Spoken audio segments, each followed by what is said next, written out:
Bienvenidos, señoras y señores, a Confidencia en el Camarote. Un nuevo programa más, un día más, intentando buscar, intentando descubrir dónde están las verdades, dónde están los acontecimientos importantes que puedan ayudar a los seres humanos a descubrir ese nuevo mundo que tenemos que descubrir y que muchas veces está cerca de nosotros, está dentro de nosotros mismos. Hoy vamos a hablar de un personaje que está haciendo vibrar al mundo entero y se llama el Papa Francisco.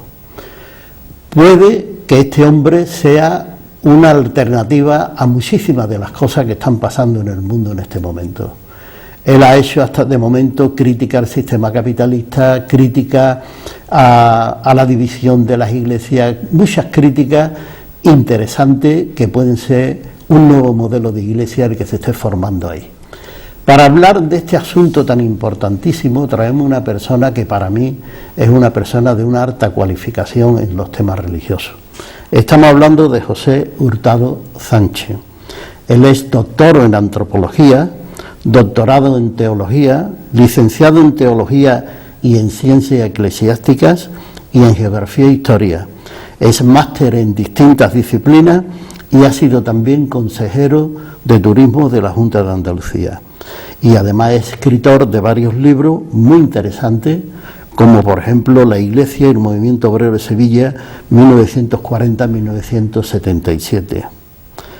Colaborador de la Enciclopedia de Andalucía y recientemente la Diputación de Sevilla ha difundido un trabajo suyo de 4 tomos sobre historias de vida, alcaldes y alcaldesas de la provincia de Sevilla que han estado gobernando durante 1979 al 2011. Hurtado ya ha estado en otras ocasiones en nuestro programa y en el asunto que vamos a tratar hoy, que es sobre el Papa, creo que es una persona, como he dicho antes, de una alta cualificación, pero con él vamos a hablar dentro de un momentito.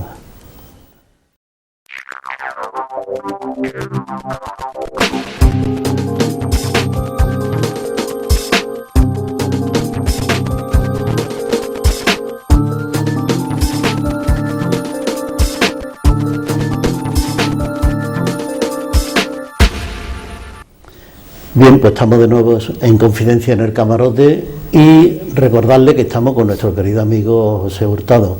Hola, ¿qué tal, bebé? Y buenas, agradecido por tu invitación una vez más, porque nos hemos encontrado ya en varias ocasiones. 3 veces por lo menos. Por lo menos 3 veces. Y en esta vez yo tenía un pequeño problema porque había aparecido la cuestión del Papa Francisco. Y para tratar ese tema no puedes traer a cualquier persona aquí, no por nada, sino porque a mí lo que me interesa es que demos una versión, pero lo más imparcial posible, y una versión desde fuera. Y yo creo que en ese caso tú eres un experto, que lo has demostrado en programas que has hecho conmigo, donde hemos hablado también de la Iglesia, del Papa Benedicto XVI, por ejemplo, cuando llegó, y cosas de esas, y yo he visto que tú eres un hombre de una gran capacidad para tratar un tema de eso de una manera sensible, vamos, que es lo que yo agradezco tus palabras, pero deben saber los televidentes que hay mucho cariño de ti hacia mí y por eso tú dices esas cosas. Eso es verdad, eso sí. Es verdad. Pero es verdad, pero yo sé, por ejemplo, que no puedes traer tú una persona de una alta cualificación de la Iglesia a hablar del Papa Francisco porque te puedes encontrar con gente que pueda ser de una tendencia o de otra. Sí. Porque yo creo que lo del Papa Francisco es muy gordo. Pepe, vamos a saludar a nuestros amigos que están en el plato, pero bueno, pues ya está, volvemos enseguida, les deseamos que tengan un buen programa y nosotros lo vamos a tener también. Muy bien. Entonces, ¿tú qué has pensado de cuando has visto el Papa Francisco, la elección del Papa Francisco? Te habrá sorprendido enormemente, igual que a todo el mundo, ¿no? Sí, a mí me ha sorprendido en esta ocasión, porque era uno de los candidatos en la anterior, cuando salió elegido Benedicto XVI. Entonces, este jesuita era una alternativa al probable nombramiento, como así después fue, del cardenal Ratzinger, que era el que dominaba la curia, el que había hecho posible el nombramiento de muchos cardenales, por lo tanto tenía un gran poder en Roma sobre los cardenales que después le iban a votar a él.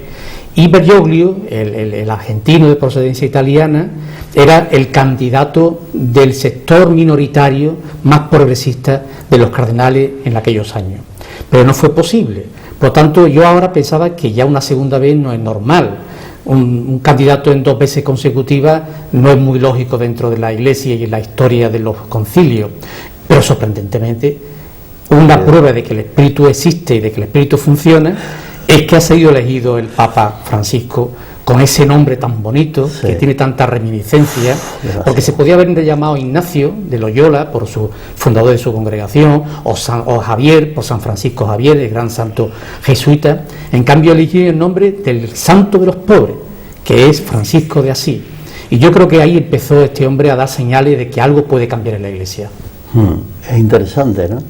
Bueno, parece que el Espíritu Santo también modifica la Iglesia, ¿no? O transforma la Iglesia Sí, a veces no se entiende muy bien lo que hace el Espíritu, porque cuando nombró a Ratzinger parecía una cosa muy extraña, pero en otras veces el Espíritu sí funciona. Y en esta ocasión no hay más remedio que pensar, como dice mi maestro Isidoro Moreno en un artículo publicado hace unos días en Diario de Sevilla. Isidoro Moreno, el catedrático de antropología, no es sospechoso de ser un hombre de la Iglesia, sino más bien todo lo contrario, un hombre muy crítico, y de todo es conocido su forma de pensar en ese sentido, como él mismo dice que el Espíritu ha funcionado en el nombramiento, o el misterio, como él también le llama, el Espíritu o el misterio ha funcionado con el nombramiento del Papa Francisco. Porque es que ahí eso no tiene lógica, ¿verdad, Pepe? No tiene lógica que, verá, que un Papa como Juan Pablo II, lo que ha sido Juan Pablo II, que acabó con el Vaticano II, y Ratzinger, que era, como tú decías en otro programa anterior que hicimos, era el Torquemada de Juan Pablo II, ¿no? Y que ahí, después de todo eso, que esos son los que han nombrado a los cardenales, se pueda elegir a una persona de la envergadura del Papa Francisco. Sí, eso es una cosa extraña, o una de dos. Digo, no sé cuál será tu opinión. O ellos llegan a la conclusión que aquí hay que cambiar en profundidad, o la Iglesia va a desaparecer, porque la Iglesia, como todas las cosas que inventan los seres humanos, tiene su principio y tiene su fin. Y algo ha debido de funcionar. Sí, ahí. bueno, eso sería muy discutible, Ángel. La Iglesia es una estructura que lleva más de 20 siglos funcionando, ha pasado por un momento malísimo, casi prácticamente de destrucción, pero ha sobrevivido porque siempre ha habido hombres y mujeres capaces de resucitar el espíritu originario de Jesús de Nazaret.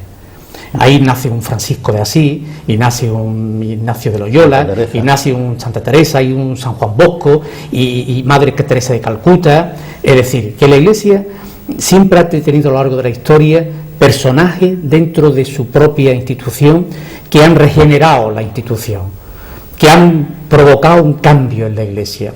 Y ese es el gran valor de la Iglesia católica, que a pesar de todo lo malo que han sido muchos papas, a pesar de los muchos pecados que ha habido de simonía, de corrupción, de inmoralidades por parte de los mismos papas, la Iglesia se ha reconvertido periódicamente, señal de que el mensaje de Jesús de Nazaret es mucho más fuerte que la propia estructura de la Iglesia, y que el mensaje del Evangelio supera a los hombres y mujeres, sobre todo hombres que son los que dominan la curia vaticana, son capaces de superar ese concepto patrimonial de interés que tienen muchos cardenales y obispos que están en Roma y fuera de Roma. Porque no hay más que pensar en los intereses de los propios obispos españoles, que por cierto no sabemos qué puede pasar cuando ahora llegue la jubilación de Rouco Varela, por ejemplo. Vamos a ver cuál es la respuesta que da el Papa Francisco a la sustitución de este hombre, porque lógicamente los cambios que vienen de Roma también se tienen que notar en las distintas conferencias episcopales.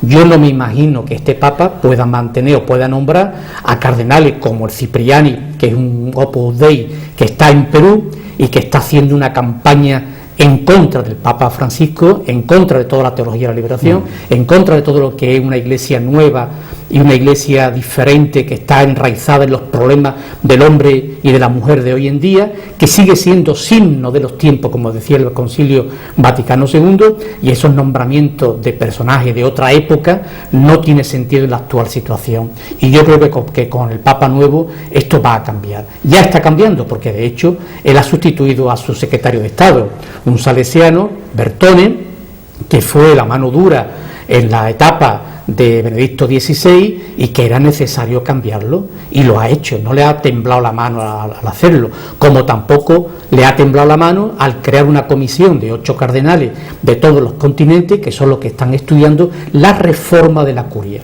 Nada más que esto ya está poniendo nervioso a muchísimos cardenales que siguen teniendo aquello como algo suyo, como algo propio, en la que más que servir al Evangelio, se están sirviendo del Evangelio para sus propios intereses de muchos tipos, ¿no? Es que esos cardenales ya han elegido a este Papa, también es que el Papa es jesuita. Sí, el primer jesuita de la historia que es Papa, y el primer latinoamericano, fíjate, también Papa. Fíjate.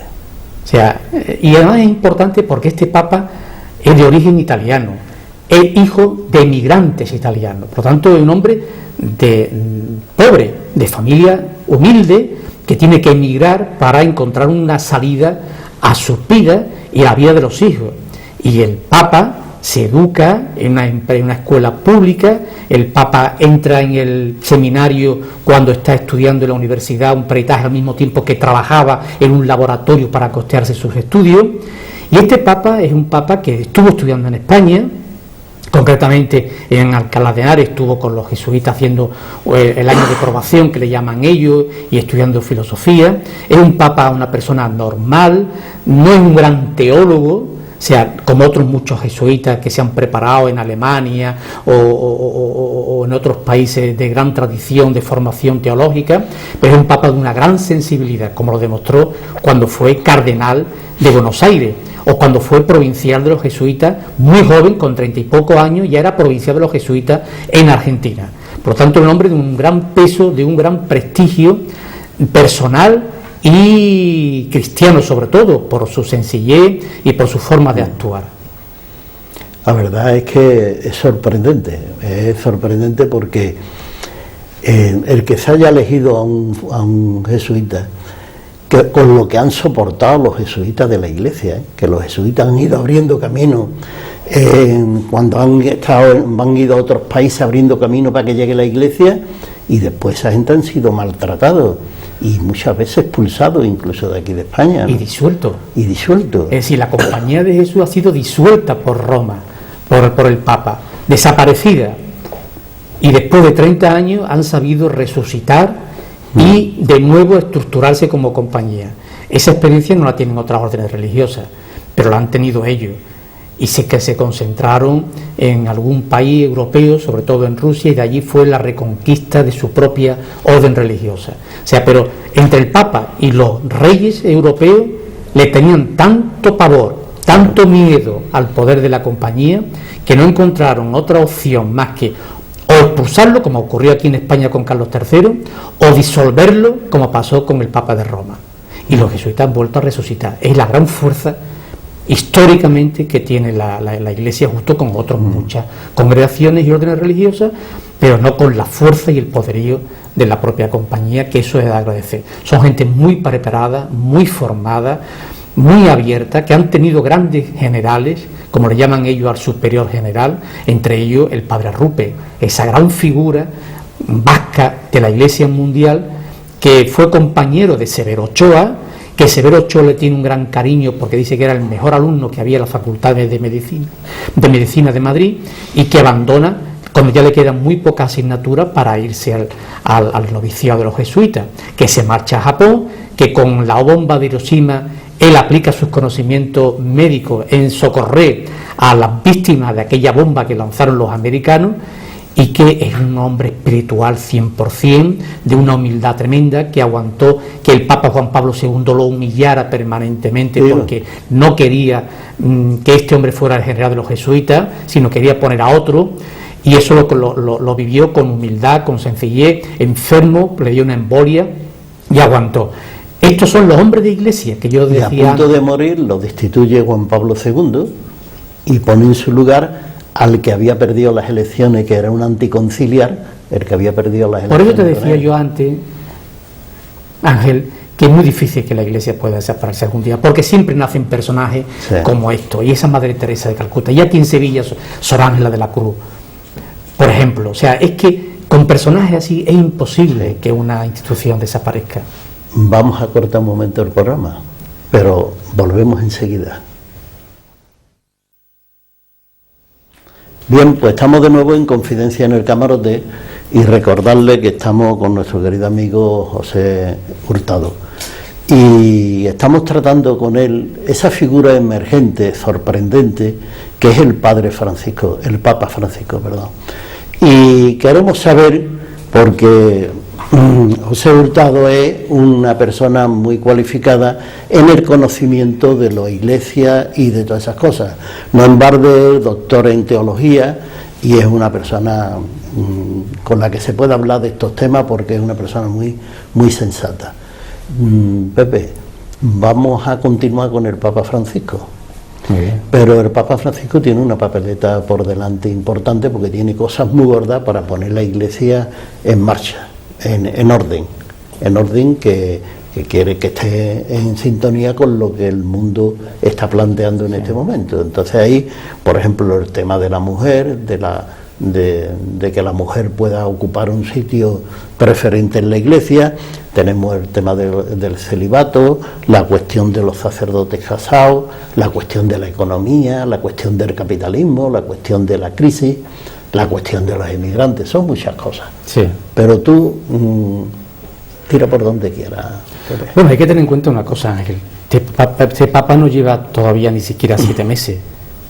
Y en 7 meses, que escaso, ya ha dado señales con gestos y con palabras de que algo está cambiando, de que algo tiene que cambiar en la Iglesia.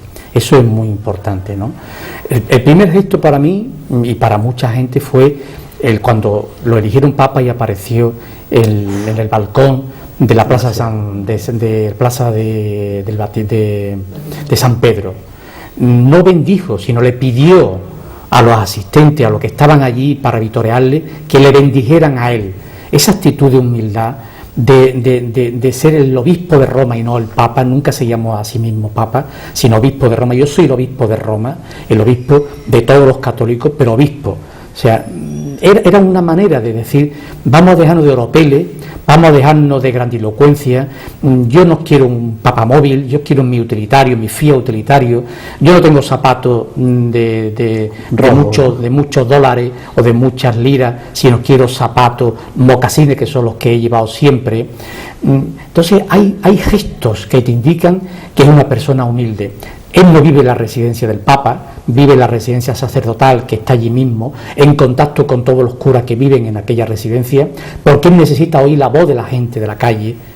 Esas son actitudes que nos mueven a pensar que los gestos van por buena dirección, pero es que también las palabras. Cuando él ha dicho a los gays, por ejemplo, que no hay que condenarlos, sino que hay que comprenderlo y aceptarlo, es un cambio radical. Cuando él habla del tema de la mujer, que no vamos a pensar que va a ordenar de sacerdote a las mujeres, no, porque eso tardará un tiempo. Yo creo que caerá dentro de unos años, pero no a corto plazo, porque hay todavía mucha fuerza ahí que lo impide. Pero ya se está hablando en Roma de que puede nombrar como cardenal a una mujer. Nombrar cardenal a una mujer significa que tiene que ser diaconisa, y eso en la Iglesia de Roma no existe, pero en la Iglesia, por ejemplo, armenia o en la ortodoxa griega, que están unidas a la Iglesia católica, a la Iglesia de Roma, sí existe la diaconisa. Por lo tanto es un camino que puede estar abierto. Eso sería ya un primer paso que nos va a costar mucho trabajo que lo podamos ver, no nos vamos a engañar, pero que ya está orientándose en esa dirección. Cuando habla de los jóvenes, cuando habla de los pobres, cuando ha expresado la vergüenza de lo que ha pasado en la Lampedusa, ese barco lleno de inmigrantes que ha ardido, y que estaban la gente queriendo salvarse del ahogamiento, y que pasan los cargueros y que no lo recogen porque incumplirían la ley italiana hecha por la extrema derecha de Italia, y que deja que se mueran esas criaturas en alta mar, y el Papa el único que ha dicho esa palabra tan fuerte como esto es una vergüenza. Esto no lo había dicho nunca un papa, esto no lo ha dicho ningún líder político todavía. Y eso es lo que la gente quiere oír del Papa, y eso es lo que el Papa quiere expresar, un sentimiento de solidaridad con las víctimas, con los trabajadores, como pasó este verano en Italia, cuando se dirigió a los trabajadores. O sea, en los gestos, pero también en las palabras, estamos viendo un cierto cambio, que va a ser duro. Cuidado, que nadie se crea que en un año esto va a cambiar. No, irá cambiando poco a poco, paulatinamente.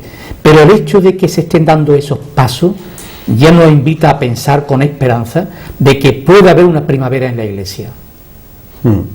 Y además él ha escogido un grupo de obispos, ¿no? O cardenales, que son sus colaboradores para ir poniendo en marcha todo el tema este. Él ha escogido a 8 cardenales de todos los continentes, que está coordinado por un salesiano hondureño, que es Madariaga, que también sonó para ser papa, sobre todo en esta ocasión y la anterior, un tipo extraordinario. Yo he tenido la suerte de conocerlo, una cabeza extraordinaria y con un gran prestigio en su país y en muchos países. Es un gran músico, domina no sé cuántos instrumentos y habla varios idiomas. O sea, un hombre también de una gran categoría, y lo ha puesto al frente de esa comisión de cardenales, que lógicamente tendrán que contentar a uno para poder hacer muchas cosas nuevas, y eso algunos sectores podrán decir que no se han hecho todo. Lógicamente no es fácil cambiar una estructura como la que hay en Roma, de muchos siglos, de mucho anclaje de intereses,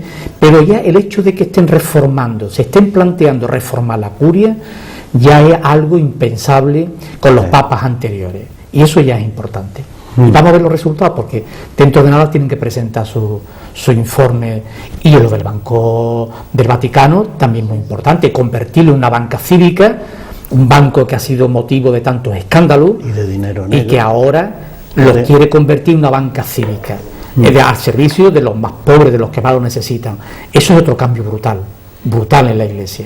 Pepe, ¿y qué opinión te merece?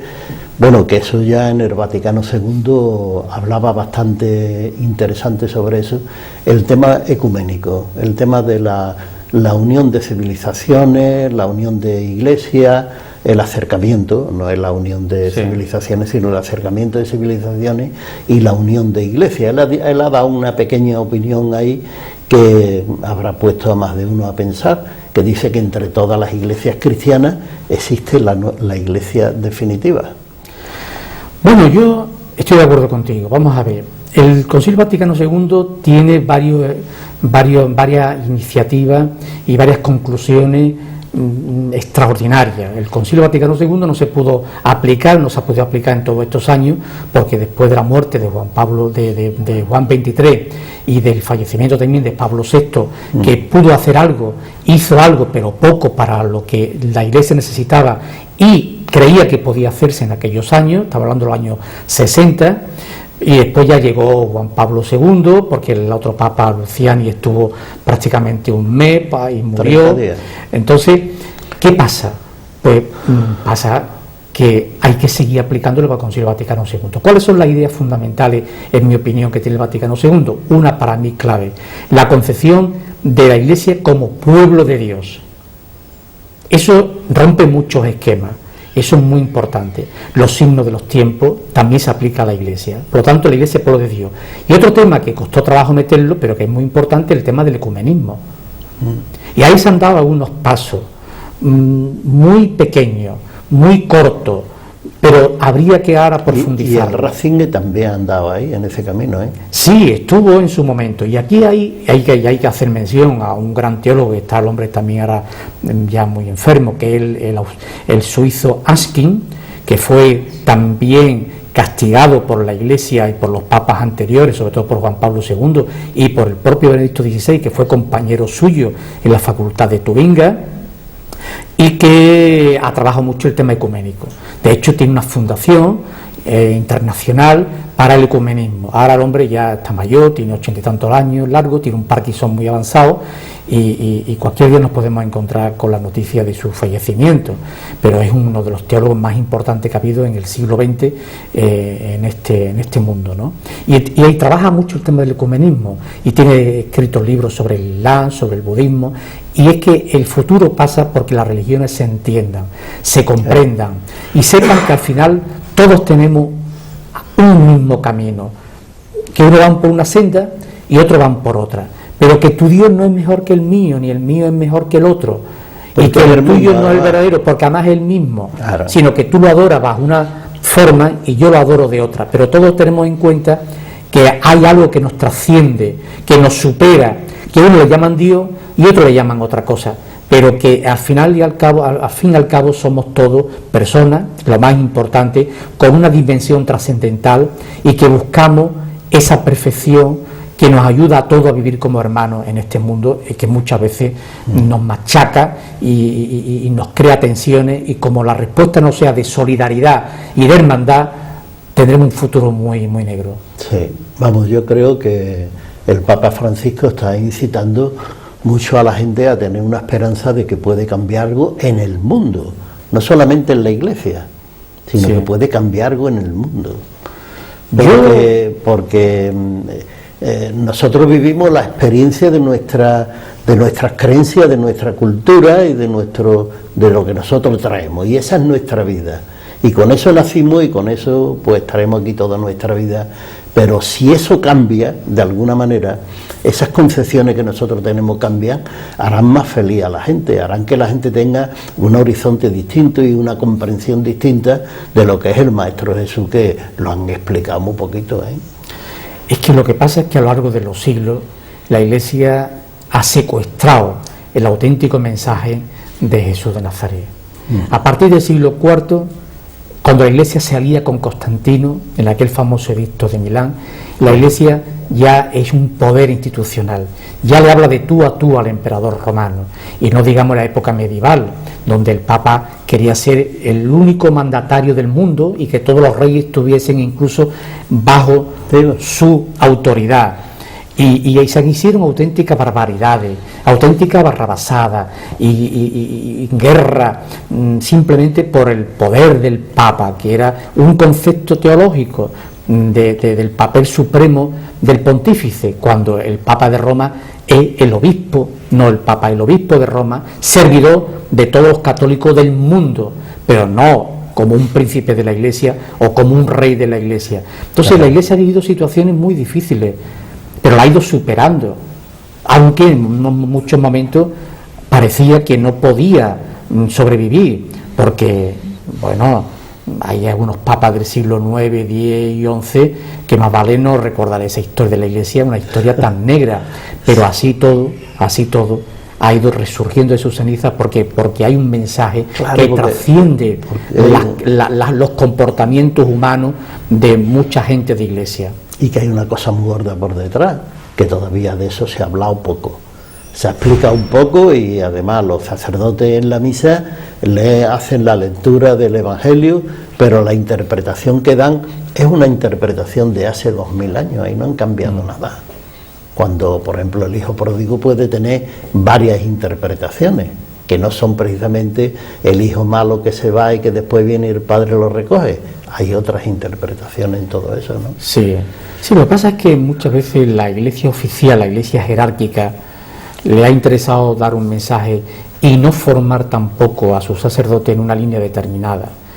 Yo tuve la oportunidad, no hace mucho, hace unos meses, un antiguo sacerdote me dejó su documentación, carpeta, porque en su casa no podía seguir, y me la regaló, una documentación extraordinaria. En esa documentación había una carta, un escrito del año 75, de 1975, cuando los obispos cesan a varios profesores del Centro de Estudios Teológicos de Sevilla, entre ellos al que era el rector del propio centro de estudios.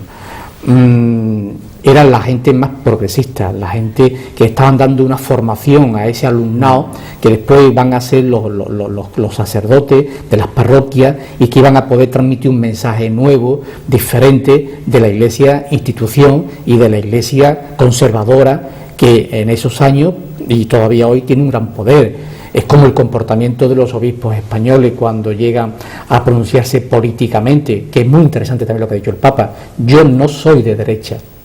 Ese mensaje es muy importante, sobre todo visto desde España, porque los obispos españoles han estado en la calle manifestándose con la derecha política, en contra de la ley de educación, del aborto, haciendo el juego a la derecha política. Y otra cosa más, que lo comentamos en el programa anterior, a ver si te acuerdas de eso, que hace unos cuantos de años, estuvimos hablando de precisamente cuando cogieron al grupo de gente que cogieron de la ETA y lo querían matar, que por eso nos detuvieron a mucha gente, por el tema ese.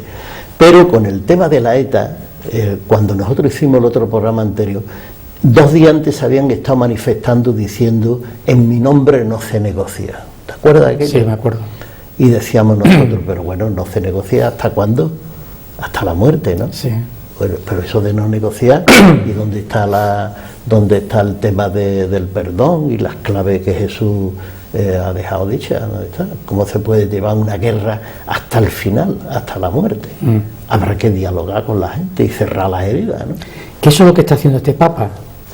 De hecho, este Papa se ha reunido ya en el Vaticano, en su residencia, se ha reunido con el fundador de la Teología de la Liberación, un dominico peruano, que el que puso en marcha este movimiento importantísimo en América Latina, importantísimo en muchos países europeos, pero sobre todo en América Latina, porque parte de una teología de los pobres, de la gente que lo están pasando mal. Es un concepto completamente diferente de la teología clásica europea, alemana, francesa o española. Y el Vaticano había condenado a los teólogos de la liberación. Y este Papa, al poco tiempo, a los 3 meses de estar elegido Papa, se reúne con el fundador de la Teología de la Liberación. Eso es otro gesto, otro detalle, de que comprende, no es que participe ni que coincida con los planteamientos de la Teología de la Liberación, pero sabe que es una corriente más en la Iglesia que hay que respetar, porque el pluralismo es fundamental. Y este Papa, por lo que llevamos viendo, no quiere ser una persona de una sola dirección, sino quiere que se conviva dentro de la Iglesia distintas formas de pensar y de actuar y de comportarse. Y eso hace falta tener una galla muy fuerte y una claridad de ideas muy fuerte para entenderlo de esta manera, porque lo normal en la vida es que uno quiere estar nada más que con aquello con lo que coincide ideológicamente. Y este Papa está demostrando por el momento que es capaz de hablar con todo dentro de la Iglesia, cosa que no fue capaz de hacer Juan Pablo II, ni soñando. Anatemizaba a todo aquel que no pensaba como él. Y Benedicto XVI pues hizo la misma postura. Y ya está empezando a por lo menos dialogar con personas que dentro de la Iglesia, que aman a la Iglesia, que llevan el mensaje de Jesús de Nazaret, pero de otra forma distinta, como lo está llevando otra gente de Iglesia, y lo recibe, lo entiende, lo escucha y lo comprende. Eso ya es muy importante. Pues el tema ese de la teología de la liberación es un tema muy gordo en América, ¿eh? Es un tema, sigue siendo un tema muy gordo allí en América, aunque allí la represión ha sido terrible a partir de Juan Pablo II, ¿eh? A partir de Juan Pablo II viene la muerte de Yacuria y las monjas aquellas norteamericanas que las violan y las matan y tal, y tela, ¿eh? Me parece que vamos a cortar, Pepe. Tú manda. Pero vamos a volver enseguida. Bien, pues estamos de nuevo en Confidencia en el Camarote, y es bueno recordar que estamos con nuestro querido amigo José Hurtado, y estamos hablando del Papa Francisco. Pepe, el tema es apasionante, ¿eh? El del Papa Francisco, ¿eh? Sí, lo es. Yo creo que puede cambiar sustancialmente cosas importantes, nada más que con sus opiniones. Ten en cuenta que las opiniones que ha dado en el Brasil han sido interesantísimas, porque y dice cosas que no parece que no tienen importancia, ¿no? Bueno, pues él en su homilia habla de la madre de Jesús, menciona a María como la madre de Jesús, pero no dice la Madre de Dios. Es que hay una diferencia importante. Dice María, la Madre de Jesús. Y después, ella allí en el Brasil dio una serie de opiniones que puso a la prensa a correr tinta del Papa Francisco, que no vea, porque eran cosas importantísimas las que estaba planteando el Papa Francisco allí. Y antes de marchar, pues ya habló del tema ese de las iglesias, de la unidad de las iglesias, y que todas las iglesias unidas cristianas podrían ser perfectamente la Iglesia Católica o la Iglesia de los cristianos. Muy interesante. Bueno, Pepe, ahora vienen las preguntas de nuestros amigos. Pues nada. Después nosotros seguiremos tal vez. Entonces Jesús tiene la palabra.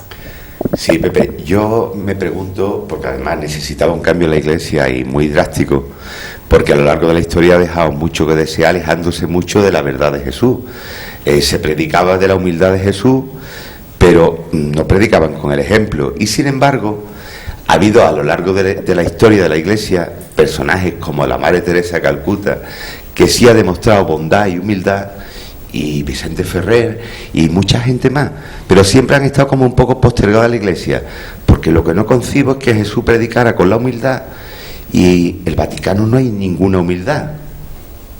¿Qué opinas de esto? ¿Va a cambiar también la historia del Vaticano? Yo creo que primero vamos a clarificar lo de la Iglesia, porque muchas veces identificamos Iglesia con los obispos, con la jerarquía, y la Iglesia es, como dice el Vaticano II, el pueblo de Dios, la reunión de los que creemos en Jesús de Nazaret. Por lo tanto, esa es una apreciación que tenemos que tener clara, porque si no nos confundimos todos, y yo el primero. Por una parte. Por otra parte, la Iglesia tiene pecadores y santos.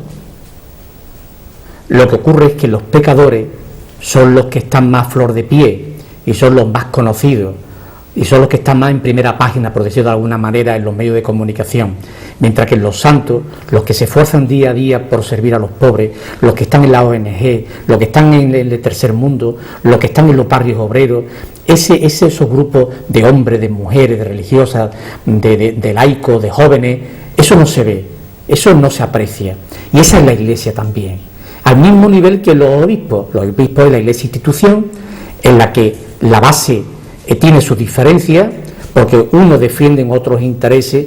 Yo recuerdo una frase muy interesante de José María González Ruiz, que era un teólogo sevillano, que tuvo un papel en el Concilio Vaticano II muy importante, como gran teólogo que era, que él decía, en plan así de broma, dice, hay algunos obispos que hasta creen en Dios. Algunos obispos hasta creen en Dios, como diciendo, desgraciadamente.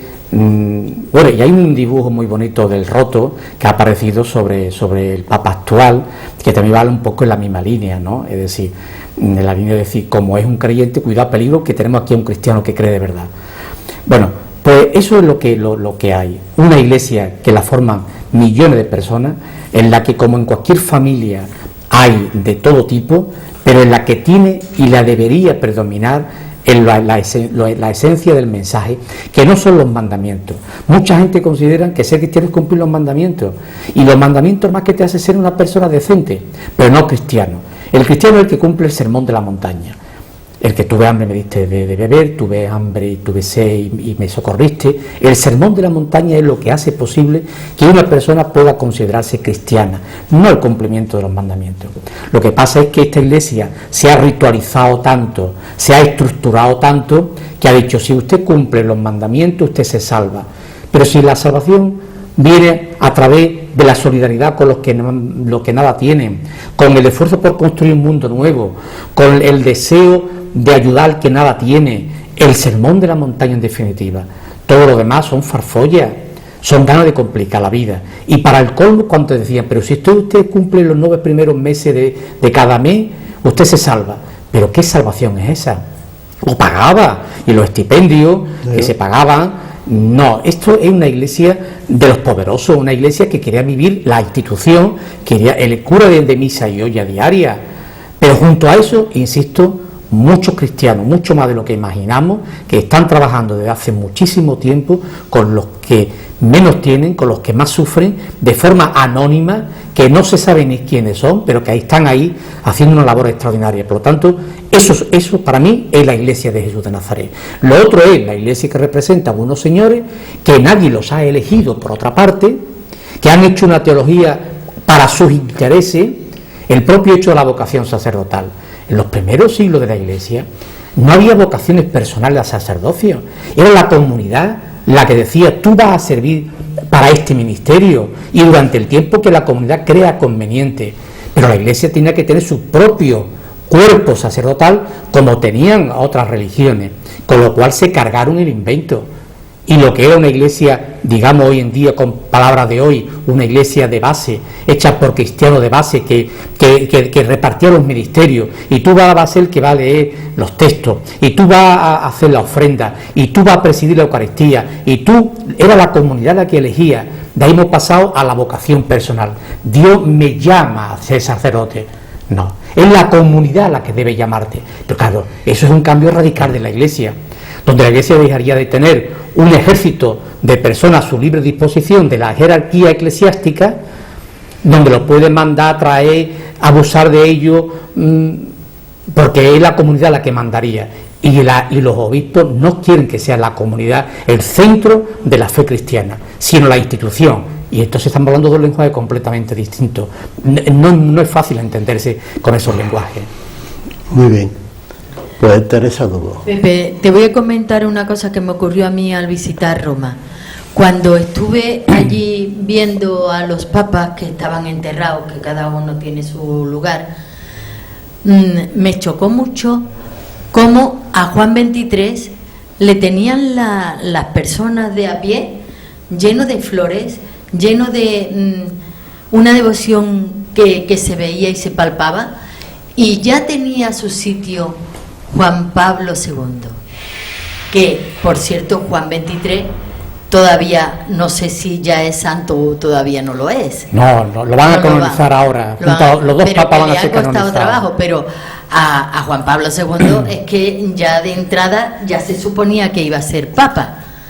Y para mí Juan XXIII fue el que dio el gran cambio a la Iglesia Católica después de tantos siglos que llevaba.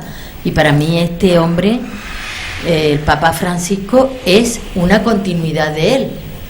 Yo creo que hay que tener mucho cuidado con él, porque me da miedo de que se lo vayan a quitar de en medio.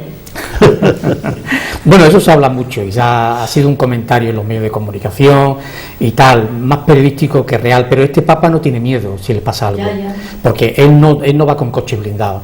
Él va en un coche normal, se para con la gente, bebe incluso cuando alguien le ha ofrecido un poco de infusión en las calles, no tiene miedo que lo puedan envenenar.